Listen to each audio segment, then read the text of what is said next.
नमस्ते, आप देख रहे हैं ऑर्डिनरी और मैं हूँ लालिमा। ऑर्डिनरी आप तक मीटू से जुड़ी हर एक खबर पहुँचा रहा है। जो आरोप लग रहे हैं, जिनके ऊपर लग रहे हैं, जो लगा रहे हैं, सारी बातें हम आपको बता रहे हैं टाइम पर जो भी खबरें आ रही हैं। इसी कड़ी में एक और नाम सामने आया है, वो है पेंटर जतिन दास। ये काफ़ी फेमस पेंटर है। हम इन्हें फेमस क्यों बोल रहे हैं? क्योंकि इन्हें पद्म भूषण मिल चुका है और एक्ट्रेस नंदिता दास के ये पिता हैं। अब इनके ऊपर 3 औरतों ने, अभी तक की जो खबर है उसके हिसाब से 3 औरतों ने सेक्सुअल हैरेसमेंट के आरोप लगाए हैं। उन औरतों का नाम है निशा बोरा, गरुषा कटोच और अनुश्री मजूमदार। इन तीनों ने अपना एक्सपीरियंस मीटू मूवमेंट के तहत सोशल मीडिया पर शेयर किया और बताया कि किस तरह से जो जतिन दास हैं उन्होंने अपनी अच्छी इमेज, अच्छी यानी कि फेमस जो इमेज है उनकी, उसका यूज़ करते हुए इन लोगों के साथ हैरेसमेंट किया था। तीनों ने अपनी स्टोरी ट्विटर पर डाली और पूरी एक कहानी बताई। हम सबसे पहले बात करते हैं निशा बोरा की। निशा बोरा ने ये बताया कि इनकी मुलाकात 2004 में जतिन से हुई थी, एक डिनर पर मिली थी और उसके बाद जतिन ने इनसे कहा था कि वो एक कार्यक्रम करने जा रहे हैं और वो चाहते हैं कि जो निशा है वो उनकी हेल्प करे और ऑर्गेनाइज़ करने में उनका असिस्टेंट के तौर पर काम करे। निशा इस वक्त बहुत खुश है, वो इसलिए क्योंकि जो जतिन है वो काफ़ी फेमस पेंटर थे, इसलिए उन्होंने हाँ बोल दिया। वो जब उनसे मिलने के लिए गई तो हुआ ये कि पहले दिन तो सब कुछ नॉर्मल रहा, लेकिन दूसरे दिन उनके साथ बहुत ही अजीब सब कुछ हुआ। ये सारी बात उन्होंने ट्विटर पर बताई है। हम उनका स्टेटमेंट आपको यहाँ दिखाएंगे। सरवत कैमरा थोड़ा पास लाएंगे, उनका स्टेटमेंट दिखाएंगे निशा का। आप पहले ये देख लीजिए, ये हैं जतिन दास और इनके ऊपर जिन्होंने आरोप लगाया है वो है निशा, मतलब 3 औरतों ने लगाया, उनमें से एक है निशा। निशा ने ये ट्विटर पर अपना पूरा स्टेटमेंट दिया है और उन्होंने अपना जो भी एक्सपीरियंस है उन्होंने बताया है। निशा ने बताया कि दूसरे दिन जतिन ने अपने स्टूडियो में उनको बुलाया। पहले दिन वो उनके घर पर गई थी, जब स्टूडियो में बुलाया, वो उनका स्टूडियो है खिड़की विलेज में, मैं वहाँ गई। वो विस्की पी रहे थे, मुझे भी ऑफ़र किया, मैंने मना कर दिया। थोड़ी बातचीत की और उसके बाद अचानक से जतिन ने मुझे जकड़ लिया। मैंने खुद को छुड़ाने की कोशिश की, मैं छटपटा रही थी। फिर उसने ज़बरदस्ती मेरे लिप्स में किस कर दिया। मैंने किसी तरह खुद को छुड़ाया, जतिन को दूर धकेला। फिर उसने कहा आओ, ये बहुत अच्छा होगा। मैंने अपना बैग उठाया और वहाँ से भाग गई। ये बात निशा ने ट्विटर पर शेयर की। उसके बाद निशा ने ये भी बताया कि ये जो घटना हुई थी उसके बारे में उन्होंने किसी को कुछ नहीं बताया, यहाँ तक कि उन्होंने अपने पति को भी इसके बारे में कुछ भी नहीं बताया था। वो वहाँ से भाग कर तो आ गई थी। उसके दूसरे दिन नंदिता दास ने उनको कॉल किया था, ये बोलते हुए कि उन्हें असिस्टेंट की ज़रूरत है और उनके पिता ने यानी जतिन दास ने निशा का नंबर दिया है। हालांकि निशा ने नंदिता दास को भी हाँ नहीं किया, कहानी यहीं पर ख़त्म हो गई। लेकिन जो ट्रॉमा निशा को मिला था वो उनके साथ सारी ज़िंदगी चलता गया और अब जाकर इतने सालों के बाद उन्होंने अपने अंदर की जो बात है वो लोगों के सामने रखी। वो मीटू मूवमेंट से काफ़ी खुश हैं। वो कहती हैं कि ये मूवमेंट बहुत अच्छा है, औरतें बहुत अच्छा काम कर रही हैं और इन औरतों के कारण ही उन्हें अंदर से करेज मिला कि जो उनके साथ हुआ वो सामने आकर बता सकें। ये पहली स्टोरी हुई निशा की। दूसरी जो है वो है गरुषा की। गरुषा बताती हैं कि वो जब 5 साल पहले 20 साल की थी, 2013 की बात है, वो तुरंत ही पढ़ाई करके बाहर निकली थी कॉलेज से और वो इंटर्नशिप करना चाहती थी। तब उन्हें पता चला कि जो जतिन दास है उनके आर्ट सेंटर में इंटर्नशिप के लिए वैकेंसी निकली है। उन्होंने अप्लाई किया और उन्होंने ज्वाइन कर लिया। फिर हुआ ये कि पहले दिन तो सब कुछ नॉर्मल रहा, जैसा कि सारे इंटर्न्स काम करते, उन्होंने भी सबके साथ काम किया। टोटल 5 या 6 इंटर्न्स उनके साथ थे। फिर दूसरे दिन जतिन उनके पास आए और उन्हें थोड़ा ज़्यादा काम दिया कि ये काम करना है, तो बाकी इंटर्न्स की तुलना में ज़्यादा काम दिया। फिर उन्हें अपने पास बुलाया और पास बैठाला और उनके सामने सिगरेट पीने लगे और उनसे सवाल किया। उनसे ये कहा गरुषा से कि मैं ना बहुत ज़्यादा सिगरेट पीता हूँ, अगली बार मैं ऐसा करूँ तो तुम मुझे टोक देना। गरुषा को ये बात थोड़ी अजीब लगी, लेकिन उन्होंने उतना ध्यान नहीं दिया। वो अपना काम की और 8 बजे वो वहाँ से चली गई। फिर हुआ ये कि तीसरे दिन उनके साथ जो हुआ वो कोई भी इमेजिन नहीं कर सकता था। गरुषा ने जो कुछ भी उनके साथ हुआ उसको ट्विटर पर पोस्ट के ज़रिए शेयर किया है और सबको बताया है। सरवत कैमरा थोड़ा पास लाइए, हम दिखाते हैं कि गरुषा ने यहाँ पर उनके साथ जो भी हुआ उसके बारे में क्या लिखा है। ये तस्वीर देखिए, ये है गरुषा। गरुषा ने बताया कि जब तीसरे दिन वो अपना काम करके अपना सामान समेटने लगी, तब तक के 8 बज चुके थे और सब लोग जा चुके थे।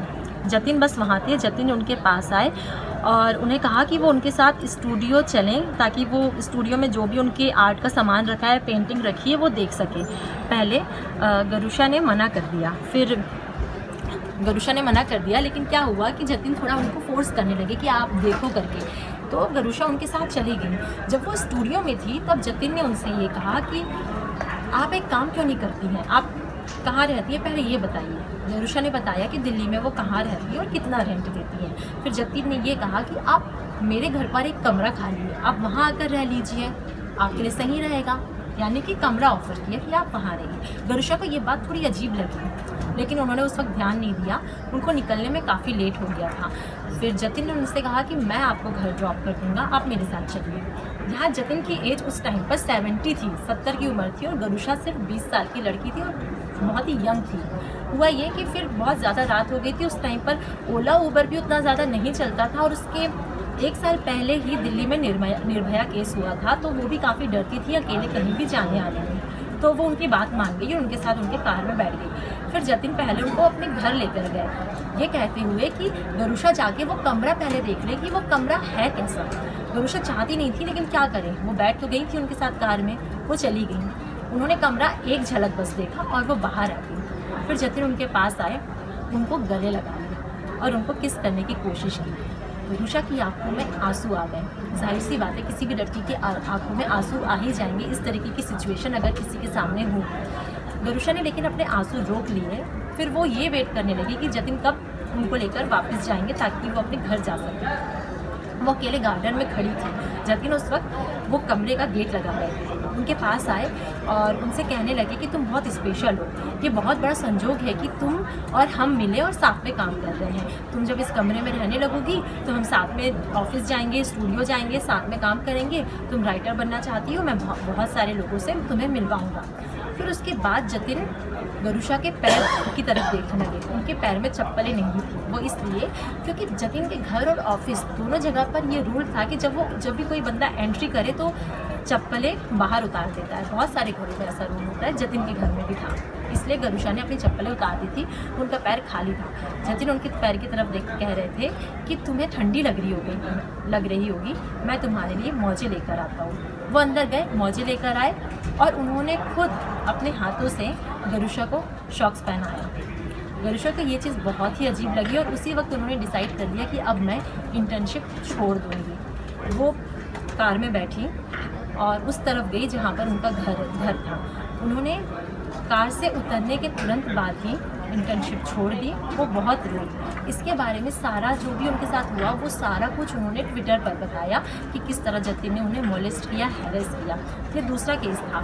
जो तीसरा केस है वो एक जर्नलिस्ट के साथ हुआ, अनुश्री मजूमदार। इन्होंने भी ट्विटर पर एक पोस्ट के ज़रिए सब कुछ बताया। उन्होंने बताया, अनुश्री ने, ये कि किस तरह से जब वो एक कोऑर्डिनेशन का काम कर रही थी तो किस तरह से उनके करीब आने की कोशिश की थी जतिन ने और उनसे ये कहा था कि वो इस कोई फेस्टिवल था उसमें वो तब इसलिए आ रहे हैं ताकि वो वहाँ जाकर अनुश्री को देख सके।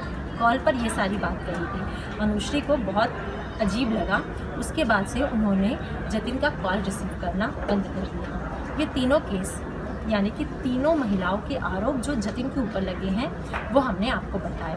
अब जतिन का भी स्टेटमेंट सुन लीजिए। जतिन ने सारे आरोपों को खारिज कर दिया है। उन्होंने कहा है कि ये सब कुछ जो हो रहा है ऐसा कुछ हुआ ही नहीं है। मैं बहुत सारी लड़कियों के साथ, बहुत सारे लोगों के साथ काम करता हूँ, मुझे तो निशा कौन है वो याद भी नहीं है।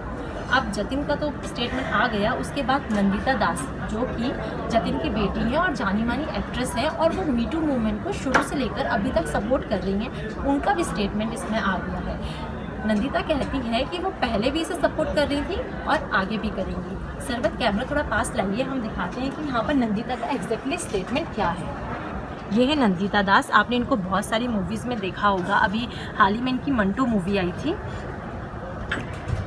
उनका जो स्टेटमेंट है वो यहाँ है। उन्होंने कहा, मैं शुरू से इस मूवमेंट को सपोर्ट कर रही हूँ, आगे भी करूँगी। औरतें सामने आकर बोल रही हैं जो अच्छा है, उन्हें सुनना ज़रूरी है, लेकिन आरोपों में सच्चाई होना भी ज़रूरी है। विश्वास है कि सच्चाई जो भी है वो सामने आ जाएगी।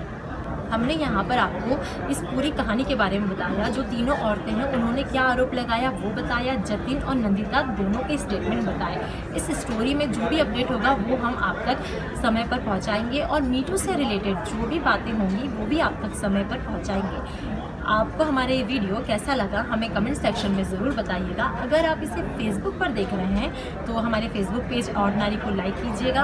अगर इसे आप यूट्यूब पर देख रहे हैं तो हमारे ऑर्डिनरी का जो यूट्यूब चैनल है उसे सब्सक्राइब कीजिएगा।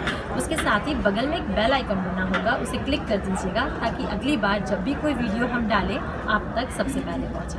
Thank you.